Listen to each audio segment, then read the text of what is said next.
Mr.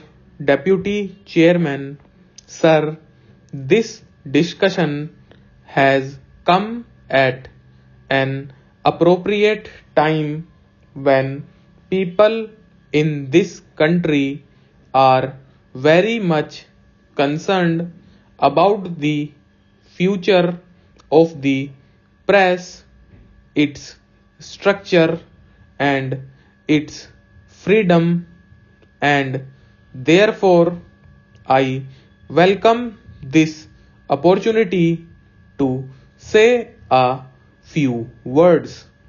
I think that there is a good deal of misunderstanding, rivalry, and tension between the parliament and the press, and this misunderstanding exists on both sides of the house.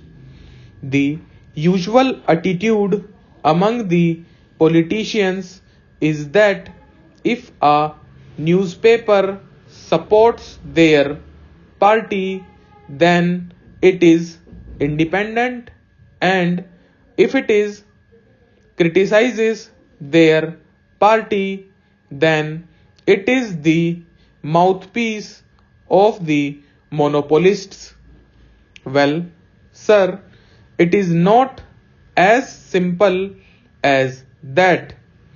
We all know that many parties, when they have been in power, for instance, the DMK, the CPM, and all these parties have harassed newspapers when they have been in power.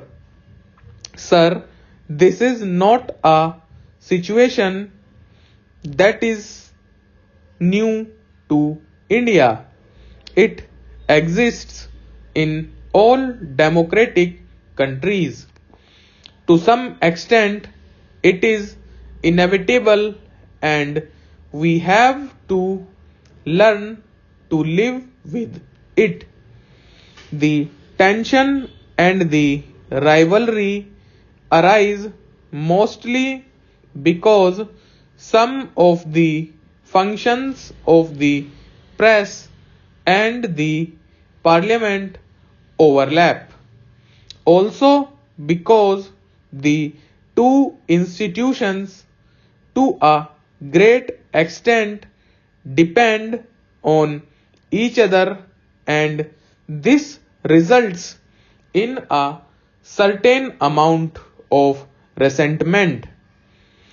There is also the fact that the press has a function to be a critic of the government, a watchdog of the government, as well as of the political parties, and this is often misunderstood as hostility.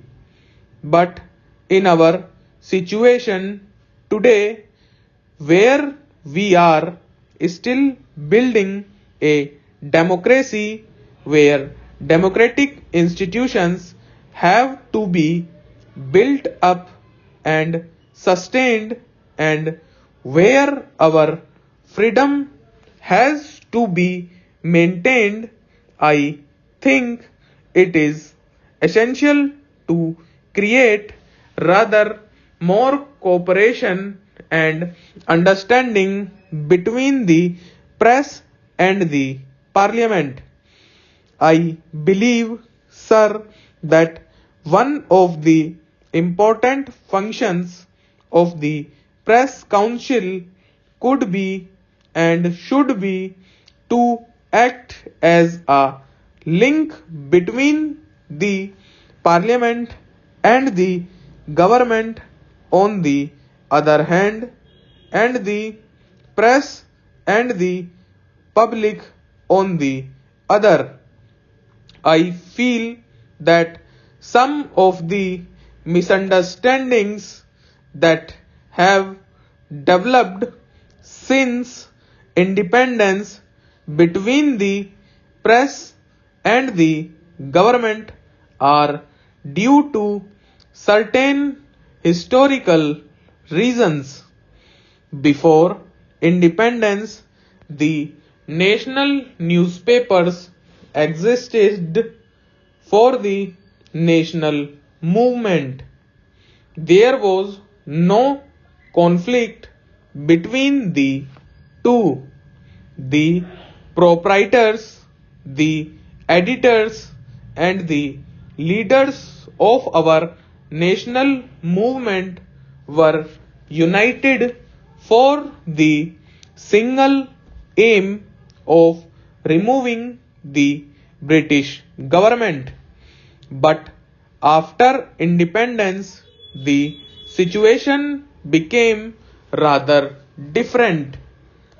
It is natural that after the achievement of freedom, there would be different interests and different ideologies represented in the press, just as they are represented in parliament. Therefore, to expect the press in India to support the party in power on all issues would be unfair and unrealistic.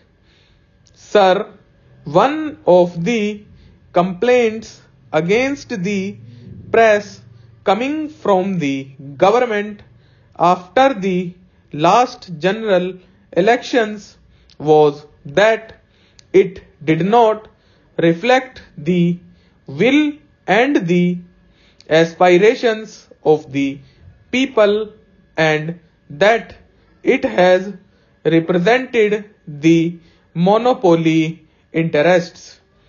Even these allegations, sir, have been disapproved to a great extent by those who have analyzed in detail the coverage of the last elections by the press.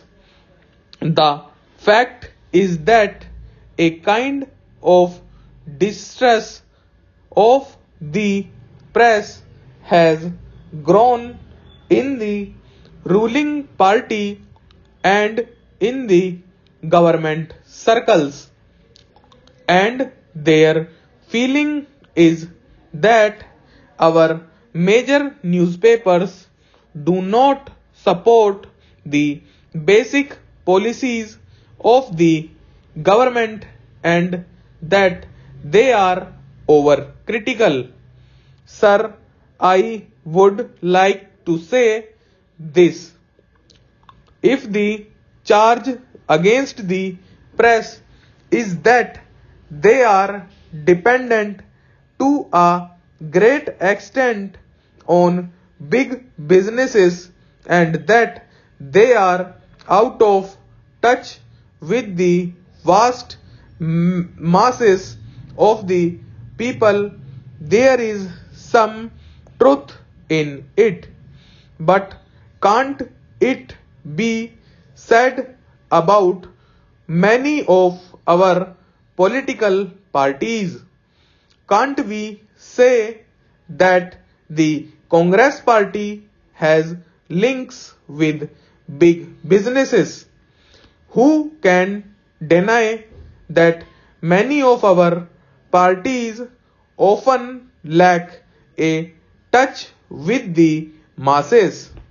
So, sir, the press on the whole reflects what happens around it, and its situation is very similar to that of most of our political parties and of our political system. Sir, most journalists in this country would admit that there are many faults with the press today. One of the major faults which the members of the press have themselves repeatedly pointed out is that they are not in touch with the large rural areas in the country, and they tend to cater largely to urban middle classes. But the situation can ultimately be remedied only when we have higher literacy and education and development of rural areas. Again, it must be conceded that the freedom of the press today is inhibited by the fact that it is run by large business houses and commercial and other interests often impine on the freedom and integrity of the editor and the journalists who work with him. So, we all agree that freedom of the press should be strengthened. The government, the journalists, and the public are all agreed on this.